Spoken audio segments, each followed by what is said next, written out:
क्या हुआ दे? चुप क्यों? क्या परेशानी है? सर पता नहीं क्यों मेरा दिल नहीं मानता कि ये तीनों खूनी हैं।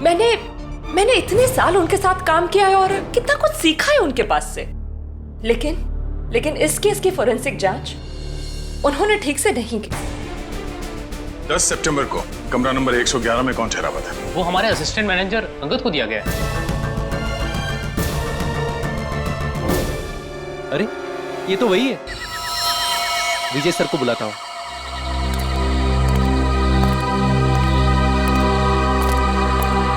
हेलो हेलो विजय सर। हाँ बोलो दीपक। सर इधर लफड़ा हुआ है। तुम्हें पक्का यकीन है? हाँ सर। कहाँ हो तुम? इधर पानी चल्ली में। ठीक है, हम अभी पहुँचते हैं।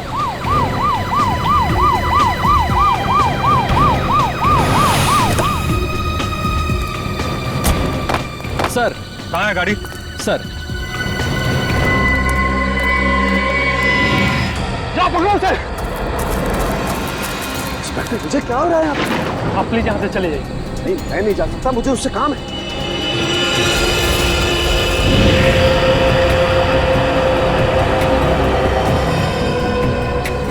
अब क्या करें सर? सीआईडी को फोन करना पड़ेगा।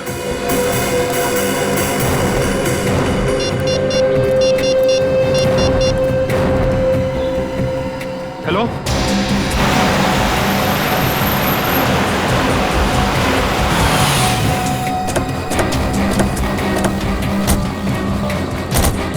Hello sir. अंगद कहाँ है? सर गाड़ी के अंदर।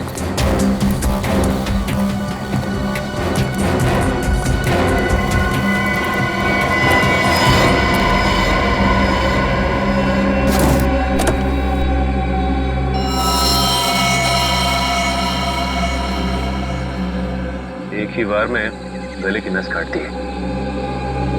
लगता है सर मरे हुए काफी समय हो गया। देखो गाड़ी में और क्या क्या मिलता है।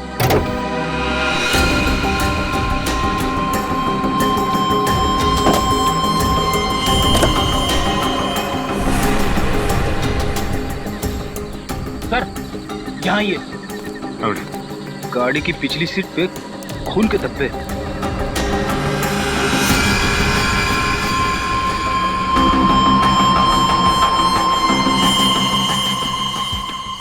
सर अंगद की लाश तो ड्राइवर सीट पर है, फिर गाड़ी के पीछे वाली सीट पर खून के धब्बे कैसे हैं? हाँ पूर्वी, ये बात तो है। आपको कैसे पता चला कि इंद्रानी और लक्षिता के मर्डर केस में अंगद का कनेक्शन? दरअसल बात यह है सर कि 10 सितंबर की रात को मैंने इस आदमी को डॉक्टर सलूके के साथ देखा, तभी जिंदा था। वो 10 सितंबर की रात हम जेल से फरार दो टीपू और जग्गू का पीछा करते हुए वार्ड वो हम पर लगातार फायर कर रहे थे। वहाँ पार्क की हुई एक गाड़ी के पीछे से भागते हुए वो जंगल में छिप गए। जब मैं उस गाड़ी के पास पहुंचा तो डॉक्टर सालुंके को उस गाड़ी से निकलते देख मैं आश्चर्यचकित रह गया। इंस्पेक्टर विजय क्या हो रहा है यहाँ पर?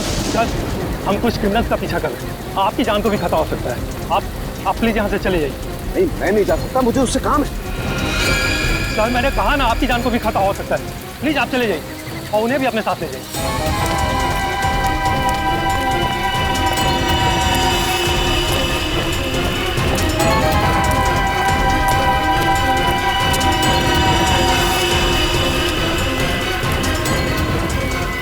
10 सितंबर को आपने डॉक्टर सालुंके को अंगद के साथ देखा था। 10 सितंबर को तो इंद्राणी और लक्षिता का खून हुआ था।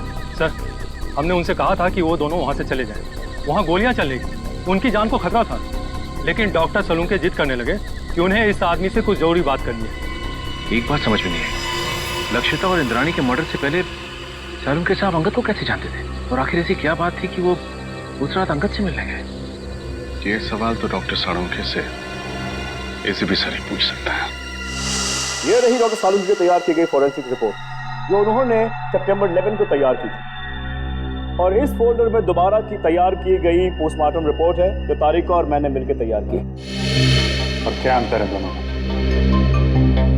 डॉक्टर सालुंके की रिपोर्ट के मुताबिक इंद्राणी और लक्षिता का खून रात 9 और 11 बजे के बीच हुआ, जबकि सच तो यह है कि दोनों की मौत रात 8 बजे के पहले हो चुकी थी। क्या? 10 सितंबर की रात को मैंने इस आदमी को डॉक्टर सलूके के साथ देखा था।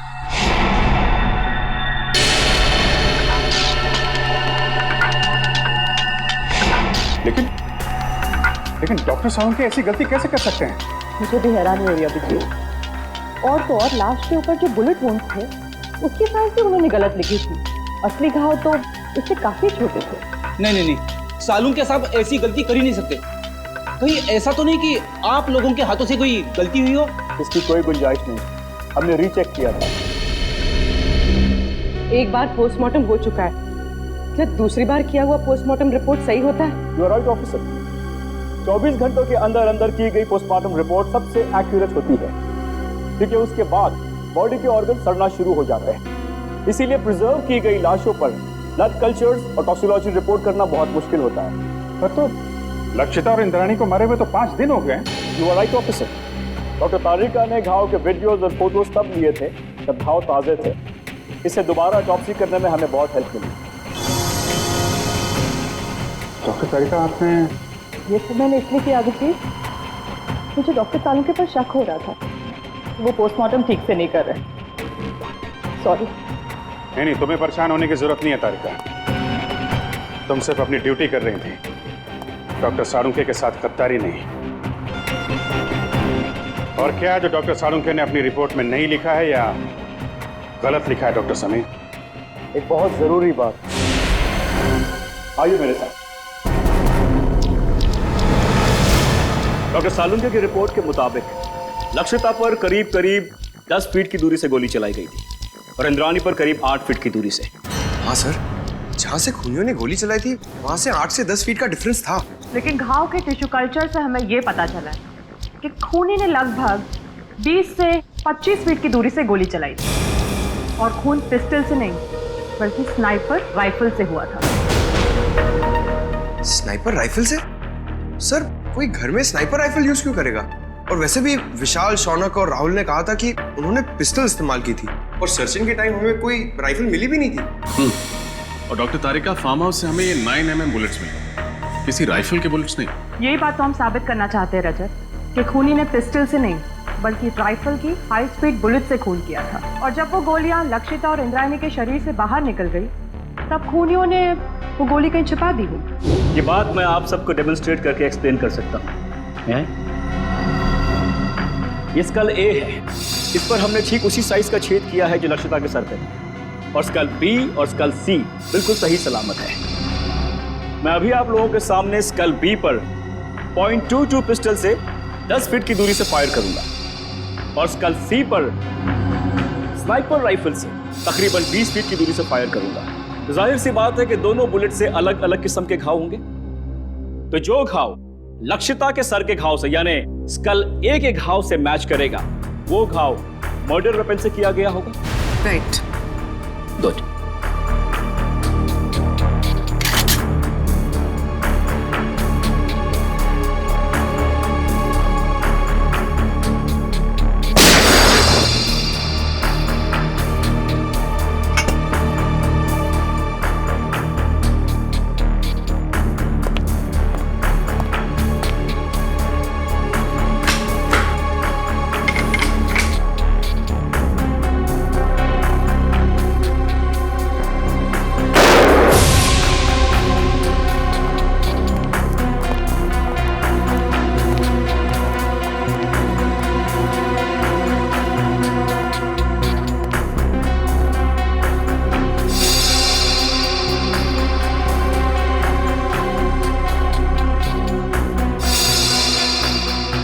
कहना बिल्कुल सही है सर, दोनों का खून राइफल से ही किया गया। हाई स्पीड बुलेट से जो घाव स्कल पर हुआ है वही घाव लक्षिता के सर पर भी था। विश्वास नहीं हो रहा है सालू के साहब ने इतना बड़ा झूठ बोला हमसे। विशाल, शौनक और राहुल को लेकर आओ, उन्हें फार्म हाउस लेके चलते हैं, देखते हैं एग्जैक्टली वहां पे क्या हुआ था।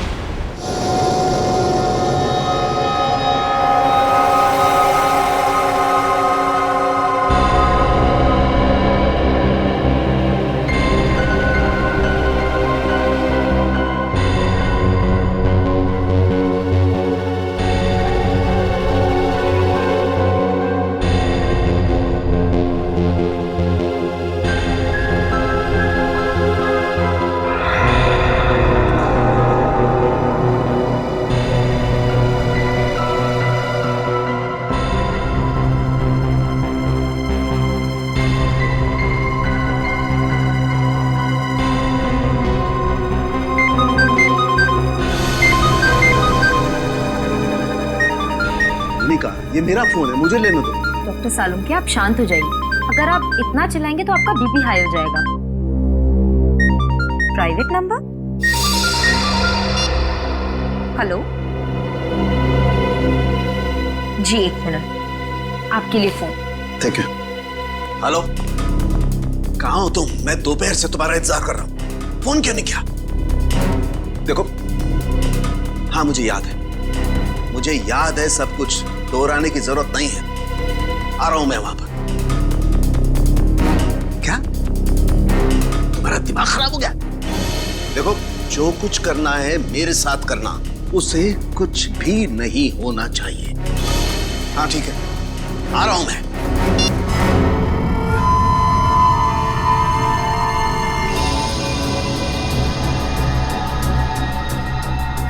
लक्षिता और इंद्राणी यहां सोफे पे बैठे हुए थे। अब ठीक से याद करके बताओ कि 10 सितंबर की रात को यहां पे क्या हुआ था? क्या किया था तुम लोगों ने? सर, उस रात करीब 9-9:15 बजे होंगे सर। हम लोग पिस्तौल लेके जैसे ही फार्म हाउस के बाहर पहुंचे, यहाँ कोई वॉचमैन नहीं था। सर, हमने तय किया था कि हम पहले दोनों को शांति से समझाएंगे, अगर वो नहीं मानेंगी तो फिर उन पर गोली चलाएंगे। तो फिर तुमने उन्हें समझाने की कोशिश की? नहीं सर, जैसे ही हम लोग यहाँ पर पहुंचे, यहाँ पे बहुत अंधेरा था, सिर्फ टीवी की आवाज़ सुनाई दे रही थी। इससे पहले कि हम लोग कुछ करते, उन लोगों ने हम पे गोलियां चलानी शुरू कर दी। और उसके बाद तुम लोगों ने भी गोलियां चलानी शुरू कर दी? हाँ सर, क्या करते, उन्होंने शौनक को एक गोली मार दी थी। बस मेरी जान जाते जाते बची है सर, ये देखिए।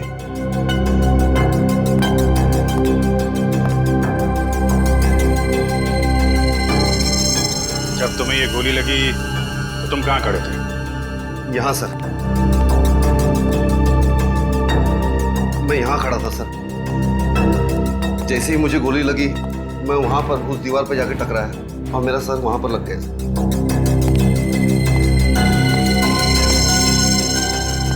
यहाँ पे गोली लगी तो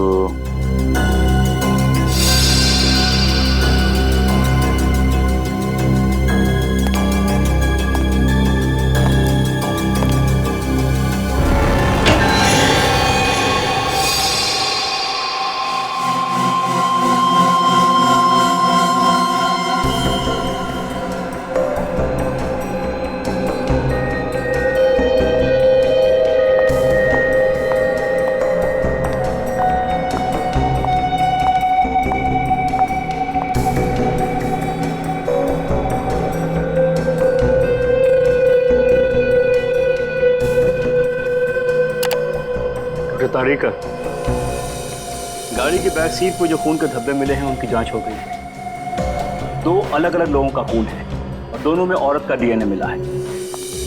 हैव अ लुक। दोनों औरतों की उम्र 45 से ज्यादा नहीं होगी। डॉक्टर समीर, क्या आपको पूरा यकीन है कि इसमें और कोई तीसरे आदमी का डीएनए सैंपल नहीं है? दूसरी बार डीएनए जांच में कोई गलती नहीं होनी चाहिए। I am very sure doctor, मेरा टेस्ट गलत नहीं हो सकता है। ओके। अच्छा, आपने अभी कहा कि दोनों औरतों की उम्र लगभग 45 साल है, राइट? या 45। तो कहीं ये डीएनए इंद्राणी और लक्षिता का तो नहीं? उन दोनों की उम्र भी लगभग 45 साल ही थी। हो सकता है, क्वाइट पॉसिबल। लेकिन ये कंफर्म करने के लिए उन दोनों औरतों के डीएनए से इस खून के डीएनए को मैच करना होगा। इन तीनों की बातों से और डॉक्टर समीर और तारिका की फॉरेंसिक रिपोर्ट से साफ साफ पता चलता है, यहाँ पे सारा चक्रव्यूह जानबूझ के रचा गया है। Yes sir. अगर ये तीनों दरवाजे से ही गोली चला के भाग गए, तो फिर शौनक का खून लक्षिता के शरीर के पास कैसे मिला? और सर, अगर दोनों यहाँ बैठी थी तो हमें इंद्राणी की लाश यहाँ नीचे कैसे मिली? हो सकता है गोली लगने के बाद वो वहां से उठ के भागी और यहाँ पे गिर पड़ी। और इस दीवार पे गोलियां कहां से चलाई गई? और तो और इन तीनों लोगों की उंगलियों के निशान इस घर में कहां से आए? अंगद, ये सारी कारीगरी उस अंगद की है। उसी ने इन तीनों की उंगलियों के निशान और ब्लड सैंपल यहाँ पे प्लांट किए हैं। और सर, अगर इंद्राणी और लक्षिता ने गोलियां चलाई होती तो हमें गन्स भी मिलती। गन्स तो हमें मिली नहीं है। करेक्ट। और सबसे बड़ी बात यह है कि गोली अगर दरवाजे की तरफ से चलती तो घाव सर के पीछे की तरफ होता है, सामने या साइड में नहीं। अब तो साफ हो गया है, डॉक्टर सालुंके ने जानबूझ के गलत रिपोर्ट बनाई है ताकि हम इन तीनों पे शक करें। मगर सर डॉक्टर सालुंखे ऐसा करेंगे क्यों? अब ये बात तो डॉक्टर सालुंखे ही बता सकते हैं, और डॉक्टर साहब गायब हैं। समझ में नहीं आता ये सालुंखे अजीब हरकतें क्यों कर रहा है? सर, अंगद के गाड़ी के बैक सीट पे जो खून मिला था उसके डीएनए टेस्ट से साबित होता है कि वो खून लक्षिता और इंद्रानी का था, और डॉक्टर सालुंखे उस दिन अंगद के साथ ही थे। सालुंखे से बहुत सारे सवाल पूछने हैं, बहुत सारे सवाल हैं। फोन लगा रहा हूँ लेकिन फोन लग नहीं रहा है उसका। सर डॉक्टर सालुंखे तो अपना फोन 24 घंटे ऑन रखते हैं और उनकी आदत है कि वो तुरंत फोन रिसीव करते हैं। लेकिन सर जब हम उनके घर उस दिन गए थे तो उन्हें पता भी नहीं था कि उनका फोन है कहाँ। हेलो, पता लग गया अंगद और सालुंखे साहब ने सबसे ज्यादा फोन किस नंबर पे किए थे? हाँ, मैं नोट करता हूँ। पूर्वी फोन दो। हाँ बोलिए। Okay, thank you sir. Salunkhe साहब ने 10 सितंबर को अंगद के साथ 15 बार फोन पे बात की थी, और हर बार उनकी फोन का लोकेशन वाड़ी और पनवेल के बीच था। अंगद को 15 बार फोन किया है और वाड़ी और पनवेल के बीच में? सर ये अंगद किसी प्राइवेट नंबर से फोन पे बात कर रहा था, इसीलिए उसका मोबाइल फोन ट्रेस नहीं हो पाया। और 15 सितंबर को रात 9 बजे सालुंखे साहब का मोबाइल शादीन मॉल के पास ट्रेस किया गया है। शादीन मॉल? सर, डॉक्टर तारिका से मिलने के बाद अभिजीत और मैं वहाँ डिनर के लिए गए थे, और इसी मॉल के पार्किंग लॉट में सर मुझे गाड़ी के विंडशील्ड पे चॉकलेट के पेपर पे लिखा हुआ वो सुराग मिला था, और उसी सुराग के जरिए हम लोग होटल रेड सेंट्रल के कमरा नंबर 111 तक पहुंचे। सर इसका मतलब डॉक्टर सालुंखे ने आपकी गाड़ी पर वो सुराग हमारे लिए छोड़ा था। सर मतलब डॉक्टर सालुंखे हमारी मदद करना चाहते हैं। पहले ये सालुंखे काम बिगाड़ता है और फिर सुधारने के लिए हमारी मदद भी कर रहा है। वाह, सालुंखे को तो सच्चाई बतानी ही पड़ेगी। सच्चाई बतानी पड़ेगी सालुंखे को।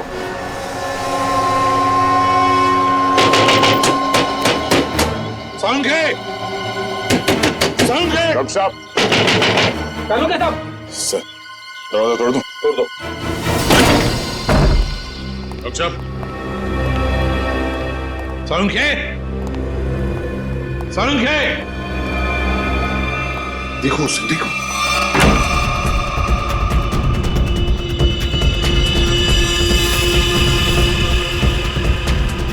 अबे पकिया, उठ, सीआईडी वाले आगे। सालुंखे! डॉक्टर साहब! डॉक्टर साहब!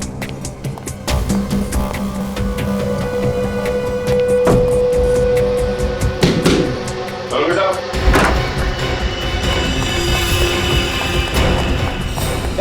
रुक जा! Salunkhe sir, Salunkhe sir.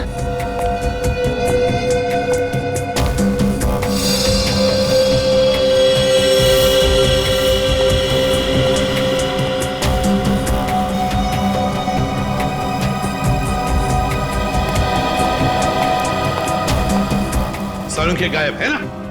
क्या शक था मुझे यही होगा। सर? ये क्या है? सालुंखे का पुराना शौक, लकड़ी के मॉडल्स बनाना।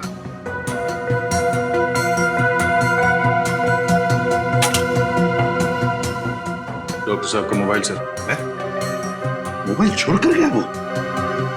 ऑफ है।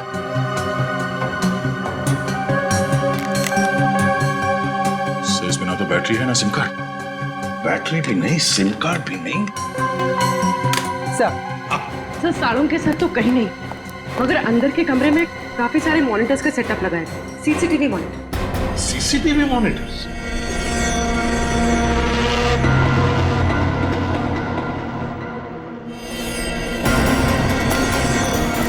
रुक जाओ वरना गोली मार दूंगा।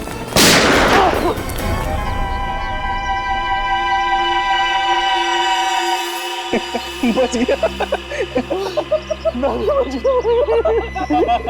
बच गया।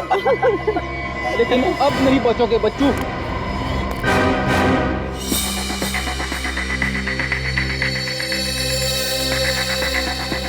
सर, हाँ?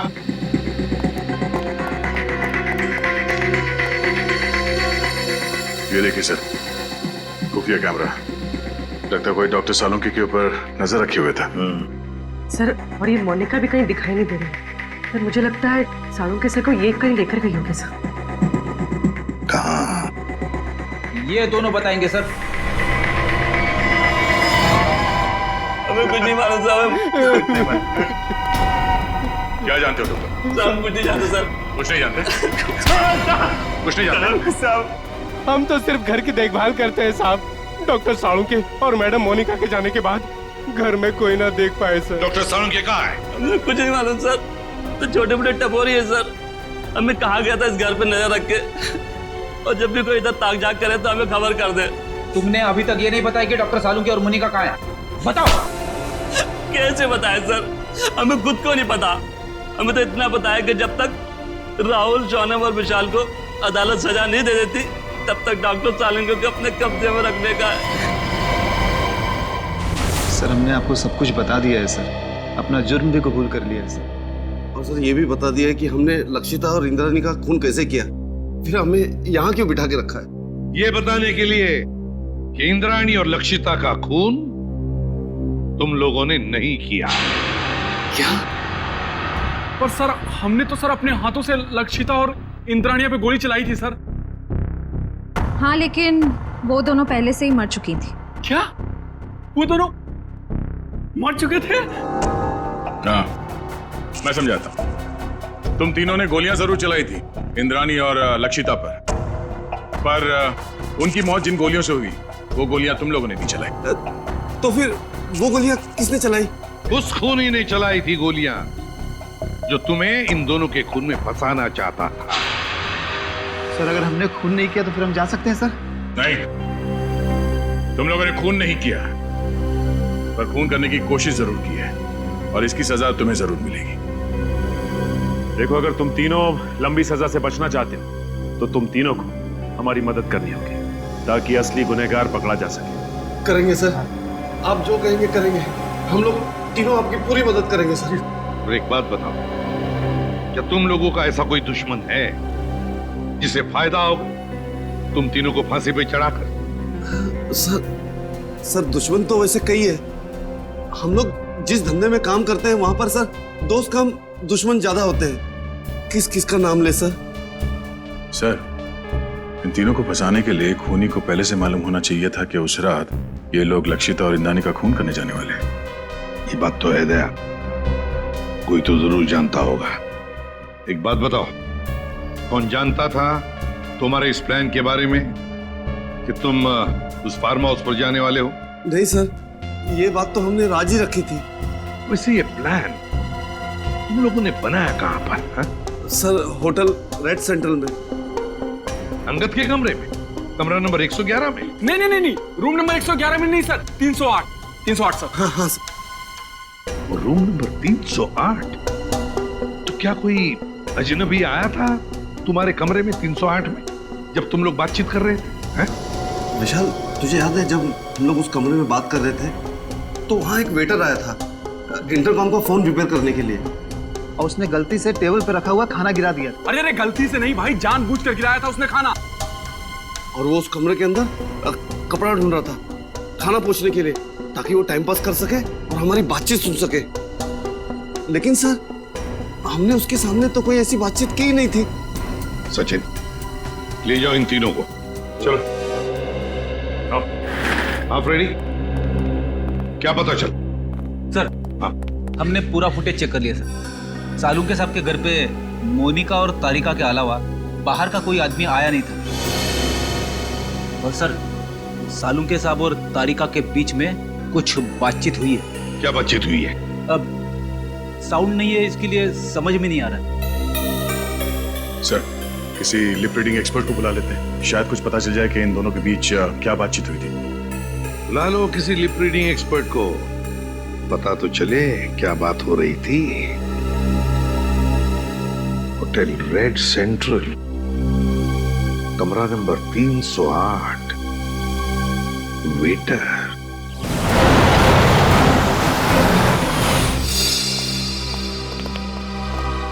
हेलो सर, आप लोग फिर से यहाँ? हमें कमरा नंबर 308 दिखाओ। जहाँ पे शौनक, विशाल और राहुल ठहरे थे सितंबर 10 को। क्यों, क्या हुआ? क्यों क्या बाद में, पहले चाबी दो और उस वेटर अमित को बुला।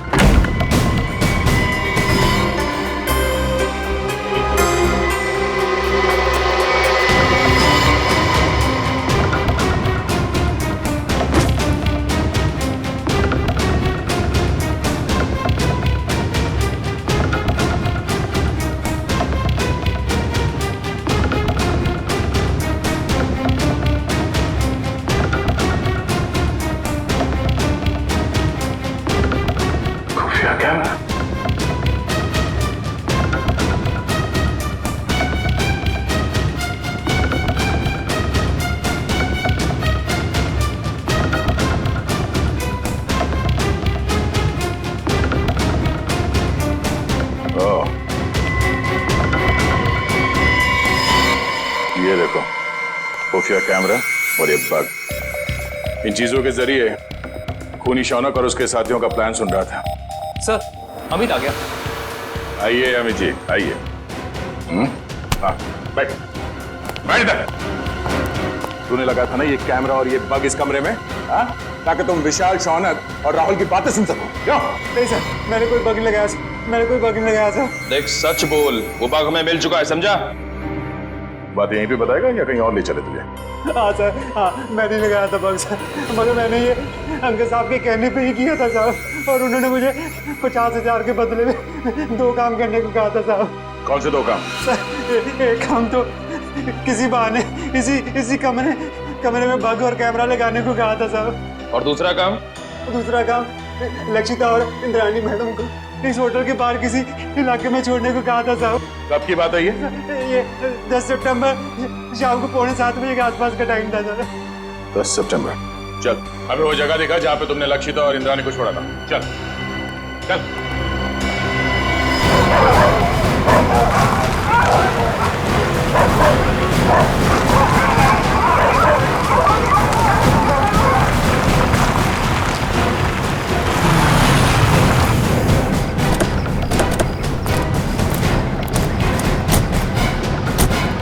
सर यहाँ पे छोड़ा था मैंने, और सर वो दोनों वहाँ पे खड़े थे, वहाँ पे। तो बात कर रहे थे वो?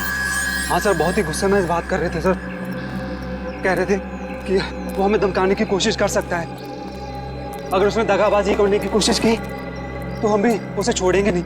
लेकिन सर उसके बाद मैं होटल में चला गया, उसके बाद क्या कुछ हुआ मेरे को सर पता नहीं। सर इंस्पेक्टर विजय ने डॉक्टर सालुंखे और अंगद की गाड़ी को आखिरी बार यहीं आगे पास में ही देखा, और बाद में गाड़ी की बैक सीट पर उन दोनों औरतों के खून के निशान भी मिले। ऐसी जगह पे राइफल या स्पीड बुलेट का इस्तेमाल किया जा सकता है। खूनी ने राइफल का इस्तेमाल किया है, पिस्टल का नहीं। तो गोली 5 फीट की दूरी से नहीं, काफी दूर से चलाई गई है। एक काम कर, आसपास देखो कोई सबूत मिलता है क्या।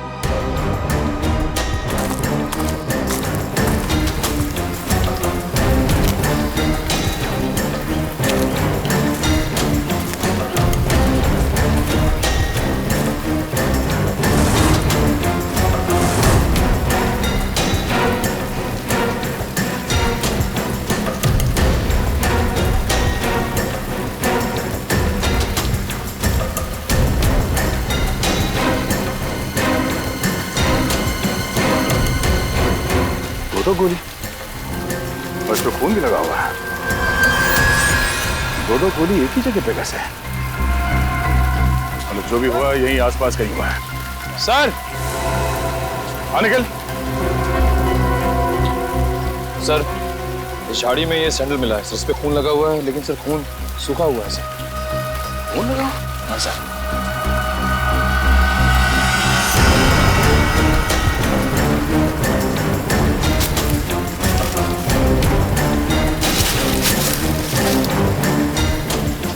सर ये तो लक्षिता मैडम का बैग है, मुझे अच्छी तरह से याद है, उस दिन होटल में वो यही बैग लेकर आई थी। लक्षिता मैडम का बैग? कैसे?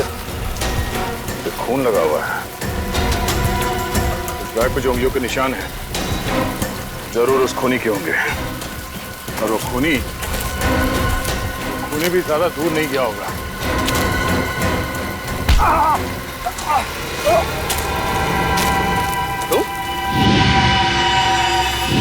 संजू, लक्षिता के फार्म हाउस के रखवाले हैं? तुम यहाँ क्या कर रहे हो?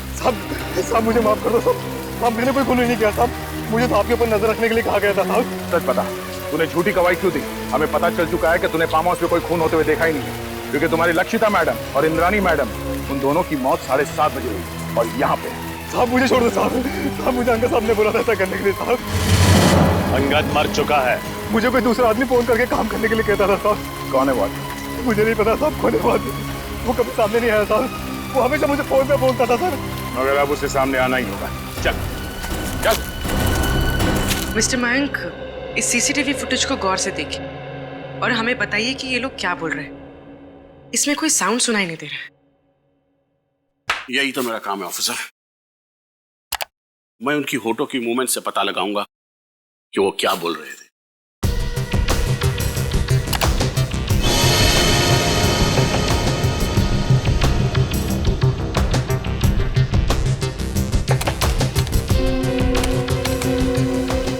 ACP sir,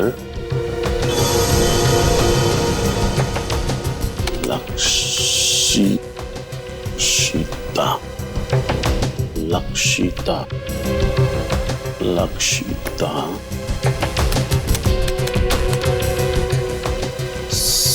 CID team.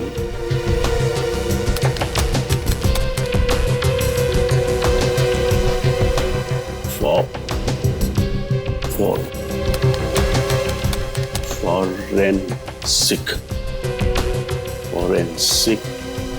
Abhijit, उस प्लॉट पर से जो पर्स मिला, उस पर जो उंगलियों के निशान है वो खूनी के ही हैं। सर, ये खूनी बहुत चालाक है। काम होने के बाद अपने आदमियों को भी मार डालता है। अंगद के अलावा किसी और को कुछ मालूम नहीं था उसके बारे में, इसलिए लक्षिता और इंद्राणी को मारने के बाद उसने अंगद का भी खून कर दिया। और इसीलिए अभिजीत, मुझे साळुंखे की चिंता हो रही है। उसकी भी जान को खतरा हो सकता है। समझ में नहीं आता गया कहाँ। मैं कुछ मिला क्या? सर, कोशिश कर रहा हूं सर। सर, ये मोनिका मुझे नर्स नहीं, एक क्रिमिनल लगती है। जरूर यही साळुंखे साहब को कहीं ले गई होगी। हाँ, और ये तारिका, ये साळुंखे के घर क्यों गई थी उससे मिलने? और ये बात उसने हमें बताई भी नहीं। सर ये देखिए, तो डॉक्टर तारिका डॉक्टर साळुंखे से माफी मांग रही है और कह रही है ACP सर और पूरी CID team Lakshita Indrayani murder case में की गई आपकी फॉरेंसिक जांच पर शक कर रही है। सॉरी सर, ये सब मेरी वजह से हो रहा है।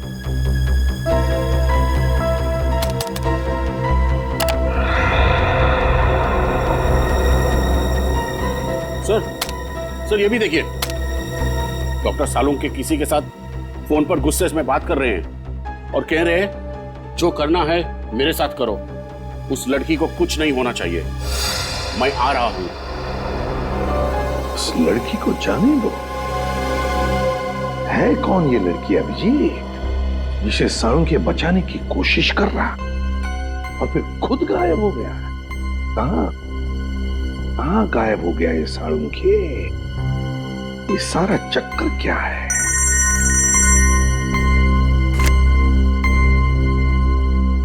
डॉक्टर समीर, ये देखिए सर, ये तो हाई स्पीड बुलेट है। यस सर, और ये .22 कैलिबर की राइफल से फायर की गई थी। लक्षिता और इंद्राणी के शरीर पर जो घाव थे वो इन्हीं बुलेट से हुए थे सर। ओह,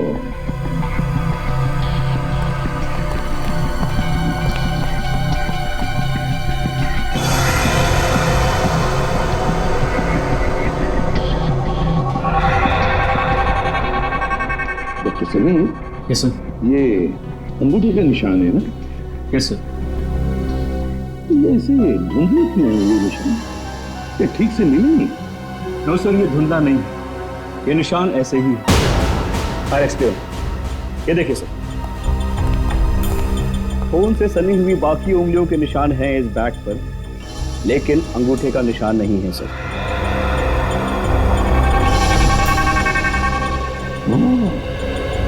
लगता है अभिजीत, ये अंगूठा डैमेज्ड है, जिसकी वजह से रेखाएं मिट गई हैं। हाँ,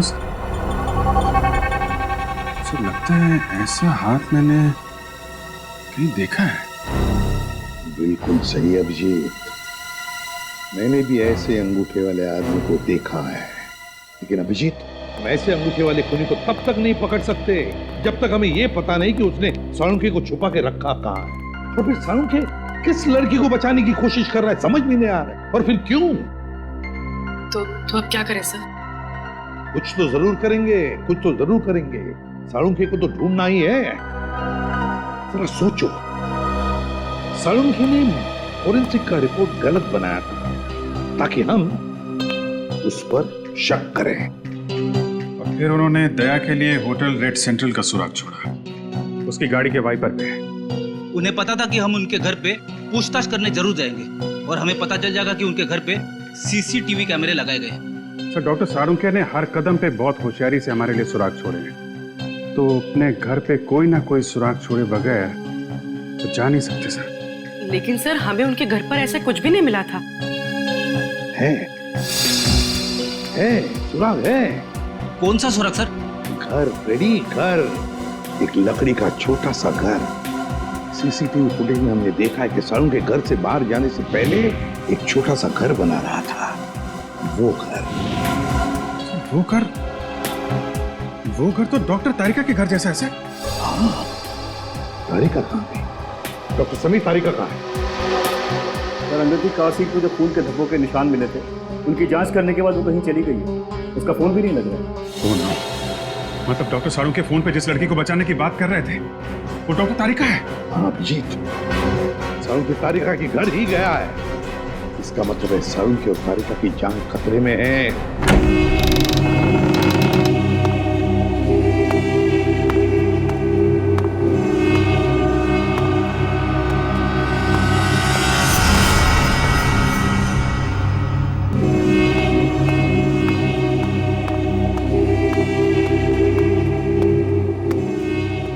आज तुम दोनों की मौत होगी। आज ये सारा किस्सा ही खत्म होगा। नहीं नहीं नहीं नहीं नहीं डॉक्टर तारिका, ऐसे रोते नहीं। अरे अपने बॉस को देखो, कैसे बैठे हुए, निडर, शांत। बहुत होशियार समझते हो अपने आप को ना, जरूरत से ज्यादा चालाक और चतुर। ऐसे चालाक फॉरेंसिक एक्सपर्ट की मौत भी एक एक्सपर्ट के हाथों होनी चाहिए। वो होगी।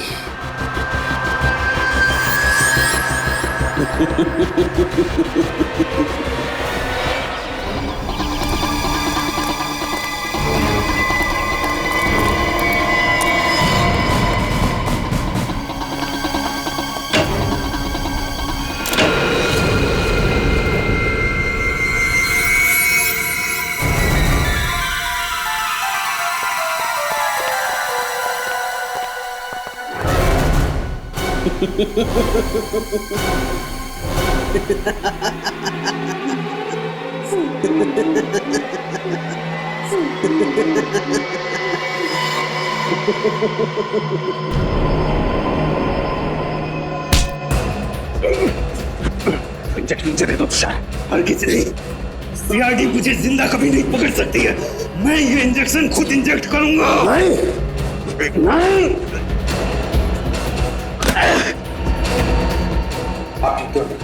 तुम ठीक हो डॉक्टर तारिका? बहुत होशियारी दिखा दी तुमने तुषार। पता मेरी साथी मोनिका कहाँ? मैंने इसे भी जहर का इंजेक्शन दिया है। अपने साथी तक को नहीं छोड़ा। पंकज, जल्दी से मोनिका के पास जा और उसे हॉस्पिटल पहुंचा। अब तेरा खेल खत्म तुषार। तूने डॉक्टर साळुंखे को बेईमानी करने पर मजबूर किया, लेकिन उन्होंने बेईमानी में भी ईमानदारी दिखाई और हमारे लिए सुराग छोड़ते गए। आपने मुझे धोखा दिया डॉक्टर साहब। अगर मुझे फांसी नहीं हुई तो जेल से निकलने के बाद मैं सीधे आपका खून करूंगा। अगर दोबारा डॉक्टर साळुंखे के साथ ऐसे बात की तो तू बोलने लायक भी नहीं रहेगा।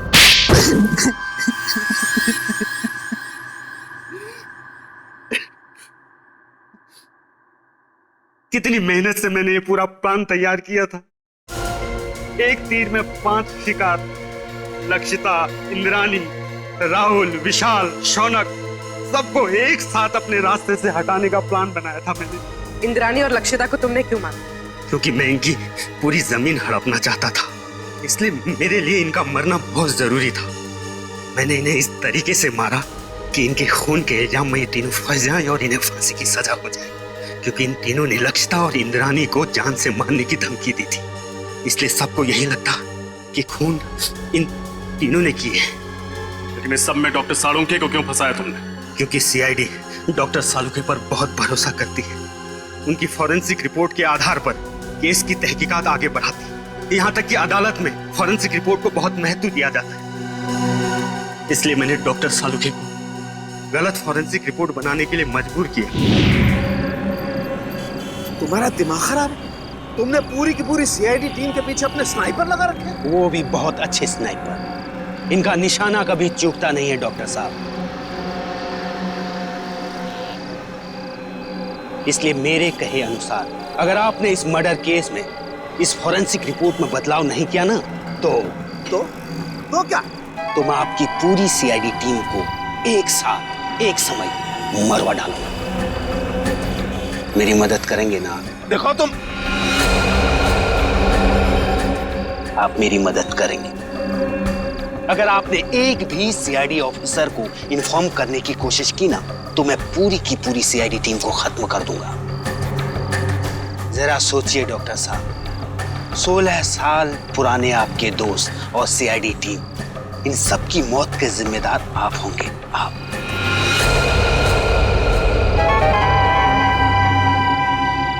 ठीक है, मैं तुम्हारी मदद करूंगा। बहुत अच्छी।